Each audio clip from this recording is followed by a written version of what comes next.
मुख्यमंत्री नायब सिंह सैनी की अध्यक्षता में हुई मंत्रिमंडल की बैठक में आज कई अहम फैसले लिए गए। कृषि एवं किसान कल्याण मंत्री श्याम सिंह राणा ने बताया कि मंत्रिमंडल की बैठक में भूमि खरीद नीति 2025 को मंजूरी दी गई। उन्होंने बताया कि बैठक में कुल 33 एजेंडे आए थे, जिसमें से 32 एजेंडों को मंजूरी दी गई। उन्होंने बताया कि भ्रष्टाचार निरोधक ब्यूरो ACB का नाम बदलकर राज्य सतर्कता एवं भ्रष्टाचार निरोधक ब्यूरो करने की भी मंत्रिमंडल ने मंजूरी दी है। उन्होंने ये बताया कि रैशनलाइजेशन कमीशन ने 16 विभागों की रीस्ट्रक्चरिंग के लिए रिपोर्ट सरकार को सौंपी थी और मंत्रिमंडल ने आज हरियाणा रैशनलाइजेशन कमीशन की सिफारिशों को सैद्धांतिक मंजूरी दे दी है। बैठक में शहरी स्थानीय निकाय विभाग, खनन एवं भू विज्ञान विभाग तथा बागवानी विभाग की रिपोर्ट को भी सैद्धांतिक मंजूरी दे दी गई। मंत्रिमंडल की बैठक में आज क्या अहम फैसले लिए गए, इस बारे में हरियाणा के कृषि एवं किसान कल्याण मंत्री श्याम सिंह राणा से खास बातचीत की हमारे एसोसिएट एडिटर अनिल कुमार ने। हरियाणा मंत्रिमंडल की बैठक में क्या अहम फैसले लिए गए हैं और बैठक में कितने एजेंडे आए थे और कितनों को मंजूरी दी गई है, इस मेरे साथ हैं हरियाणा के कृषि एवं किसान कल्याण मंत्री श्याम सिंह राणा। इनसे जानते हैं कि आज की बैठक में क्या अहम फैसले लिए गए हैं और कितने एजेंडे बैठक में आए थे। जी, आज माननीय नायब सैनी जी की अध्यक्षता में, मुख्यमंत्री जी की अध्यक्षता में बैठक हुई कैबिनेट की। उसमें 33 एजेंडे आए थे और 33 एजेंडों में से 32 पास हुए। और जिस तरह से उनका वर्णन अगर करें तो बड़ी लंबी सूची है। जैसे भ्रष्टाचार निरोधक ब्यूरो ACB का नाम बदलकर राज्य सतर्कता एवं भ्रष्टाचार निरोधक ब्यूरो हरियाणा करने का कैबिनेट ने मंजूरी दी।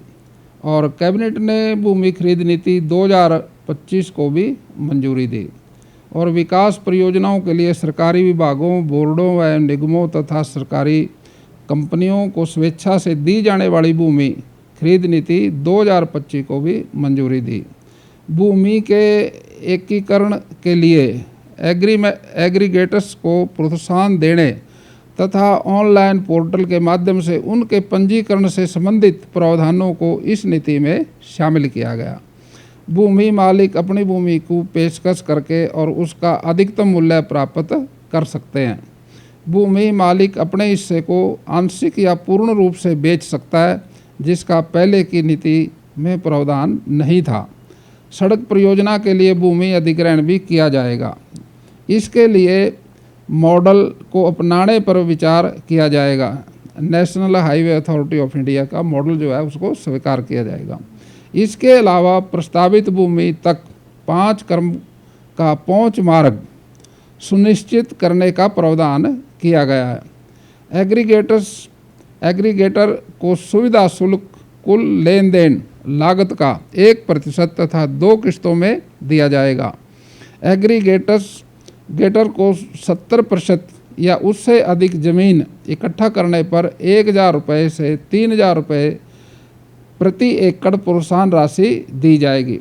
भारत सरकार के एवं निकाय भी अपनी विकास परियोजनाओं के लिए इस नीति के तहत भूमि खरीद की प्रतिक्रिया अपना सकेंगे।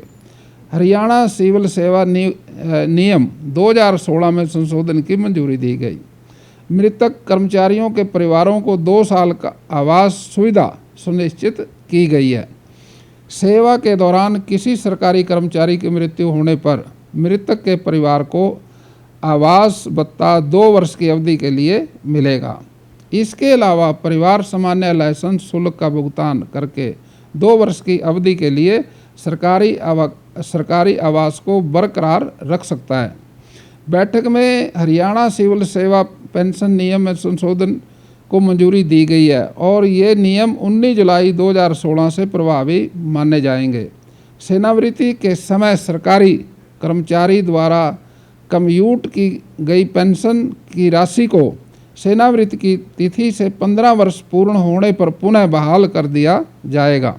इससे पहले 15 साल तक या ब्याज सहित कंप्यूट की गई पेंशन राशि की रिकवरी हो जाए तब तक कटौती का प्रावधान था। और इसी तरह से मैं समझता हूँ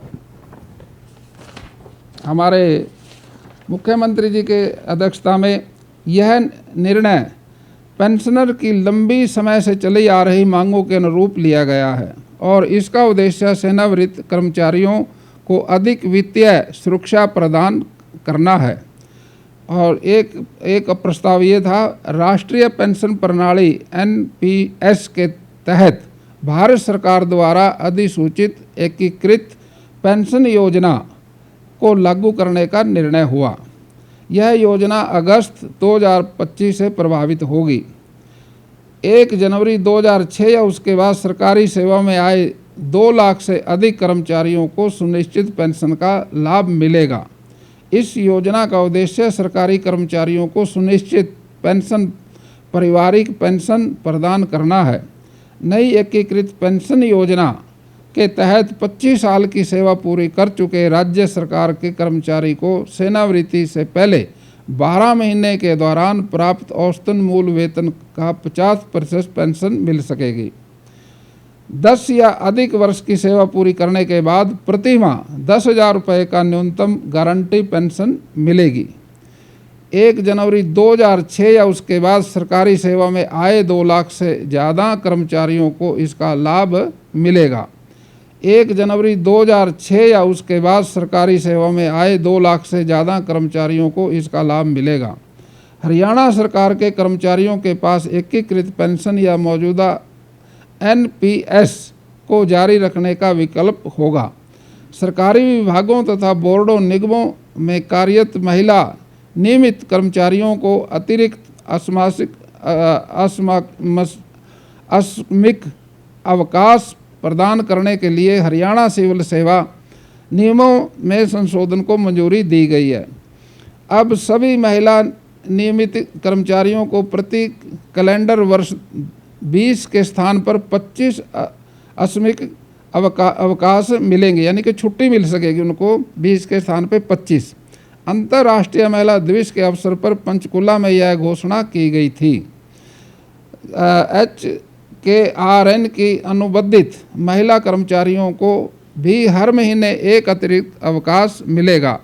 हरियाणा संबद्ध महिला महाविद्यालय नियमों में संशोधन किया गया है। अब सरकारी सहायता प्राप्त निजी प्रबंधन महाविद्यालयों के कर्मचारियों के मानसिक या शारीरिक रूप से विकलांग बच्चों को भी पारिवारिक पेंशन का लाभ मिलेगा।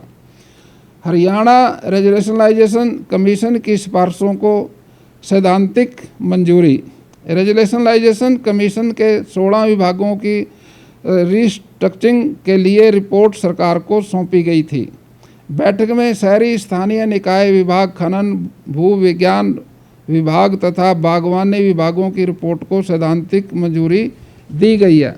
मंत्री, बागवानी विभाग की अभी आपने बात की, बागवानी विभाग को लेकर क्या चर्चा हुई और क्या फैसला लिया गया है बैठक में? बागवानी जो हमारा एग्रीकल्चर के साथ जुड़ा हुआ है, हॉर्टिकल्चर, अभी जापान के साथ भी कुछ हमारे समझौते हुए हैं। यहाँ पंचकुला में हम बढ़ाएंगे अभी कोल्ड स्टोर प्रोसेसिंग प्लांट, जिससे काफ़ी काम बढ़ेगा। इसलिए अधिकारियों के बगैर आगे डिपार्टमेंट नहीं बढ़ सकता। माननीय मुख्यमंत्री जी ने 1100 नए पदों को सृजित करने की सिफारिश की है। इसलिए हम मुख्यमंत्री जी का तो बहुत धन्यवाद करते हैं, क्योंकि ये हॉर्टिकल्चर एग्रीकल्चर से जुड़ा हुआ है, बहुत चांस है इसके अंदर बढ़ने के।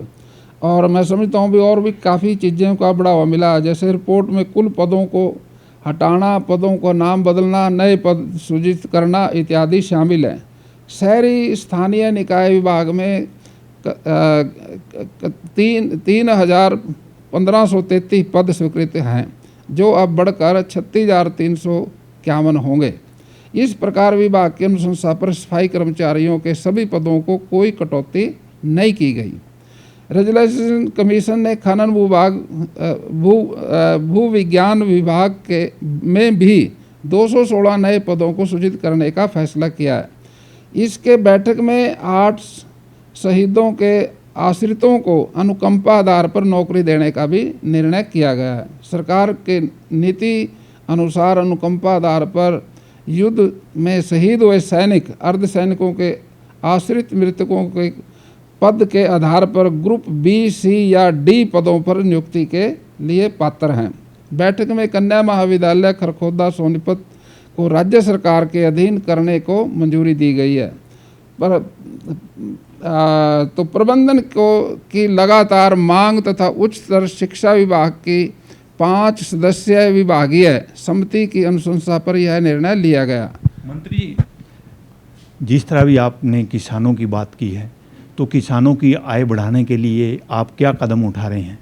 देखिए, किसानों की आय बढ़ाने के लिए माननीय मोदी जी ने 2014 में ये मुद्दा उठाया था, भाई हमने किसानों की आमदन को बढ़ाना है, और उस बढ़ाने के लिए एक तो MSP का हर साल बढ़ना, इससे किसान की आमदन बढ़ी है। एक माननीय मोदी जी के जो उनका प्रयास रहा, भाई किसान की फसल जो बिकती है उसी के खाते में पैसा आना चाहिए। एक ये पहले उसके खाते में पैसा नहीं आता था, इससे भी किसानों की आमदन को बढ़ोतरी मिली है। दूसरा मच्छी पालन है, डेयरी है, ये सारी चीज़ें किसान की आमदन को बढ़ाने के लिए माननीय मोदी जी ने बहुत प्रयास किए। और अभी तो हमारे शिवराज चौहान जी हैं जो एग्रीकल्चर मिनिस्टर हैं, उन्होंने टीमें बना के पूरे भारतवर्ष के अंदर जो एग्रीकल्चर के हमारे साइंटिस्ट थे वो किसान के दरबार तक गए, तो जानकारी दी इस बार जो फसल है हमारी सोने की, जो खरीफ की, इसमें क्या करना चाहिए वो सारी जानकारी हमने किसानों को, अपने जो साइंटिस्ट थे हमारे एग्रीकल्चर के, वो किसानों के दरबार तक गए। ये थे मेरे साथ हरियाणा के कृषि एवं किसान कल्याण मंत्री श्याम सिंह राणा। इन्होंने बताया कि मंत्रिमंडल की बैठक में आज क्या अहम फैसले लिए गए हैं। इसके साथ साथ इन्होंने ये भी बताया कि किसानों की आय बढ़ाने के लिए सरकार क्या कदम उठा रही है। Anil Kumar, total news, Chandigarh.